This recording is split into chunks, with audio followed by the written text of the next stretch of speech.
Bonsoir. Vous êtes nombreux, hein? Alors, c'est la première fois de ma vie que pour une exposition, on m'offre des fleurs. Je suis très touché. Elle se cache, là. Alors, moi aussi, j'ai mon petit papier, hein.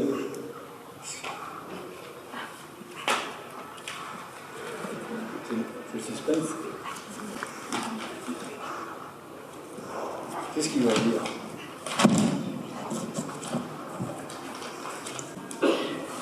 Ben d'abord, je vais remercier Madame... Ah pardon.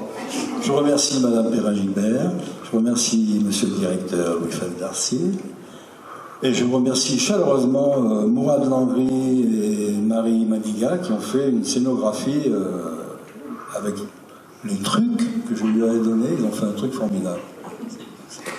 Je remercie de tout cœur. Et je veux dire aussi un grand merci à Anne-Catherine Marin qui se cache je ne sais pas où. Elle est là-bas. Qui a été l'ex-directrice des archives. C'est la première qui a cru en mon travail et qui m'a fait mettre un pied dans les archives. Voilà. Donc, n'est-ce pas?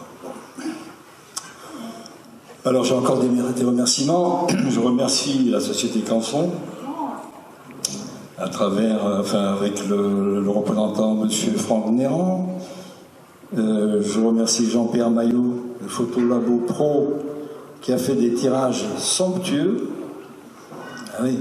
Et Jacques Larget de la Société Carré Couleur pour son soutien.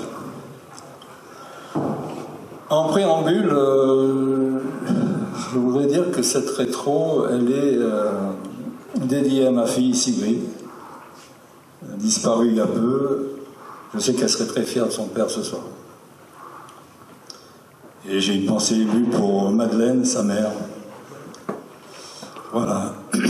Donc lorsque les archives m'ont sollicité pour organiser une rétro, je n'étais pas très bien à ce moment-là. Et j'avoue que ça m'a... J'ai dit, mais ça tombe, on ne peut pas mieux tomber parce que j'étais vraiment très mal, j'avais des gros soucis personnels. Et du coup, je lui dis, bah tiens, c'est comme une petite lumière dans le noir, et ça va me booster. Sauf que, bon, ça n'a pas été aussi facile que ça. Donc, rétrospective, vous vous rendez compte? Rétroviseur, rétropédalage. Donc, passer 60 ans de sa vie au tamis, ça donne le vertige. Je vous le dis, ça. Je ne sais pas s'ils l'ont fait, il y en a qui l'ont fait déjà. En 60 ans de vie, on imagine le nombre de personnes, d'événements qu'on a croisés, qu'on a vécus, il y a eu des partenaires, j'ai eu des partenaires que l'on a aimés, avec qui on a fait un bout de chemin, d'autres qu'on a fait un grand bout de chemin, ça dépend. Les liens qui se délitent, d'autres qui deviennent indéfectibles.